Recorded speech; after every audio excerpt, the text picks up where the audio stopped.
Nomination des professeurs sans thèse, dossier véhicule remis au professeur émérite, l'association des professeurs de l'université de Kinshasa exige le départ du ministre de l'ESU Mohindo Nzangi. Le président de la PUKIN, le professeur David Louboyombele, est notre invité. Professeur, bonsoir. Par rapport à votre lettre adressée au gouverneur David de Kinshasa, vous lui avez... Vous l'avez vu.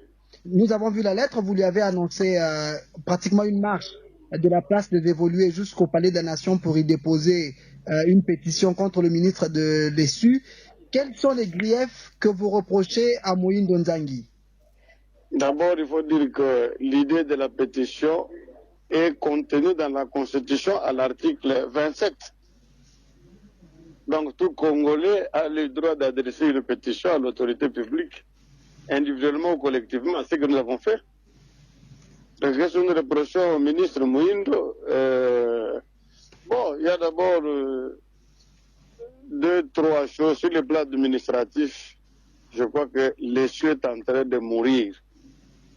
Il y a des monstruosités, hein, des bévues. Vous pouvez imaginer qu'au nombre de professeurs sans qualité, sans thèse. Hein, vous pouvez imaginer que on soit à Kinshasa ici et on vous dit qu'il y a des gens qui sont nommés, qui n'ont pas de thèse, il y a des gens qui sont nommés, un chef de bureau qui devient chef de travaux. Les transferts n'est plus une affaire de binôme, institution de provenance, institution d'accueil. Non, je le mets Mohindo, il signe, il affecte même. Vous avez Donc, ça, c'est le plan, oui, c'est sur le plan administratif. Donc, vous pouvez imaginer, depuis l'époque coloniale, vous avez déjà vu qu'un professeur nommé sans thèse.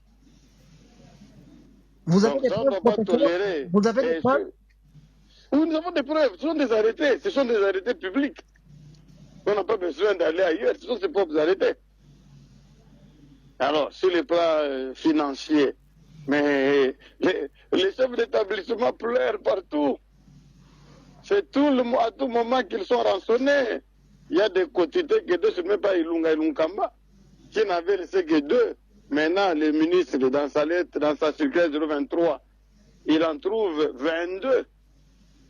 Et il envoie même les numéros des comptes de chaque quotité. Bon, et les établissements saignent. Et en dehors de ça, il s'est octroyé un droit qui n'a jamais été reconnu au ministre. C'est l'agent de construction. Les $20 que chaque étudiant paye. Bon, lui en contrôle et en tire profit. Les établissements ne construisent plus. C'est lui qui a ses entreprises comme à Kisangani, comme à Lupin.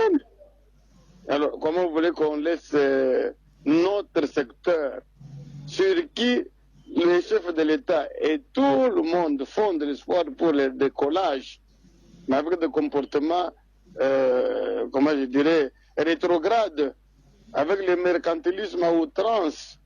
Et nous croyons que il faut quand même que les établissements s'élèvent. S'ils ne corrigent pas, bon, je crois que la pétition de la déposée, c'est les chefs de l'État. Êtes-vous convaincu que le chef de l'État va relever le ministre Mohindo Nzangi de ses fonctions?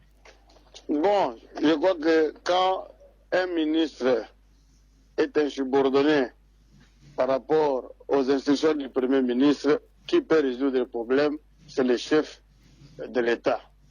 Quand un ministre fonctionne dans les universités, qui peut résoudre le problème, c'est le chef de l'État qui l'a nommé. Quand un ministre nomme les gens qui n'ont pas qualité, qui peut résoudre ce problème, c'est le chef de l'État.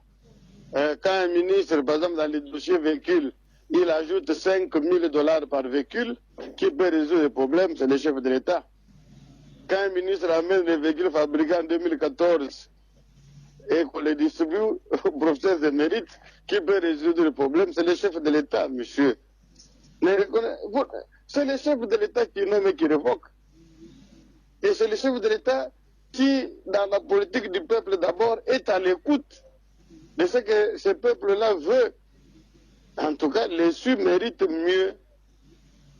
Les SU méritent mieux. Et voilà pourquoi nous avons dit, comme celui qui est là, et certains autres n'ont pas maîtrisé la procédure administrative pour nommer, révoquer Alors, il fait un professeur. Parce qu'au moins, celui-là connaît comment on parle de l'assistant au professeur associé, comment les grades se font. Ce n'est pas on nomme quelqu'un à un grade le matin et le soir on le nomme recteur. Vous avez déjà vu ça où? Donc l'administration est chaotique. Alors que l'issue devrait être apolitique. Et à ce moment-là, on devrait consulter les techniciens de l'administration. Vous savez que partout au ministère, les secrétaires généraux sont presque abandonnés. Alors que c'est eux les techniciens de l'administration, c'est eux les conseillers des droits du ministre pour les affaires qui concernent le ministère, et surtout sur le plan administratif. Donc, nous, comme syndicat, comme association, nous pensons qu'il peut peut-être être mieux ailleurs. Les cas là que je vous cite, les gens qui deviennent professeurs sans thèse de doctorat, vous pensez que nous qui avons souffert, nous en sommes contents? Hein? Les gens sont sans qualité, mais qui portent les grades de professeurs. Vous pensez que nous qui avons souffert, nous en sommes contents? Hein? Donc, les gens, bon, au lieu de construire, c'est lui qui construit. Vous pouvez vous imaginer, il y a combien d'institutions dans ce pays pour que tout l'argent arrive chez lui et que lui cherche les entreprises de gré à gré.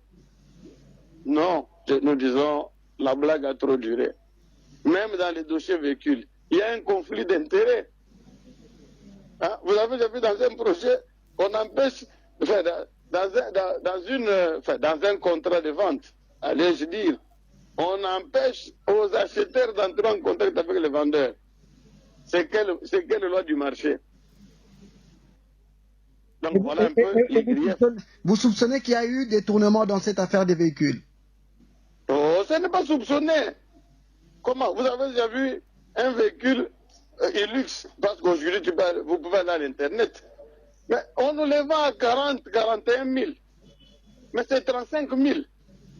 Cette surfacturation-là, nous lui avons écrit. Nous, on lui a écrit. Nous ne sommes pas comme les gens qui le manipulent. Nous lui avons écrit une lettre pour dire ça, ce que nous vous disons là. Ce n'est pas un secret. Il y a surfacturation. Et des petits calculs, quand vous prenez 5 000 $ qu'il a ajouté par véhicule, fois 3 500, il s'en sort avec 17 millions de $. C'est ça gérer les su. C'est ça accompagner les profs dans la mobilité? Non. Il veut se servir. Il s'est déjà servi personnellement. Et messieurs les journalistes, si nous sommes sérieux, trouvez-vous normal qu'on aille chercher un concessionnaire à Goma quand les gros se trouvent à Kinshasa? Les gros des professeurs se trouvent à Kinshasa. Et si vous ajoutez Kinshasa, Congo central, Équateur, je ne sais pas, Bandundu dans son ancienne configuration, hein? Alors, vous pensez que vraiment on peut aller chercher un concessionnaire à Goma? Non, ça c'est pour flouer. Donc c'est un dossier très opaque.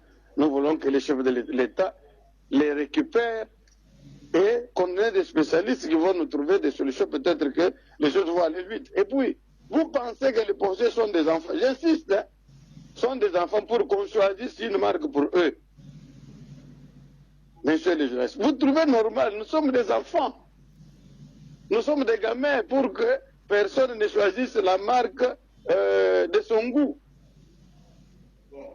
Voilà, tout cela, c'est des choses qu'il faut revoir et on ne peut pas les revoir avec celui qui pose ces actes-là. Il faut une autre figure, un autre son de cloche, un autre modèle de management. Professeur, merci.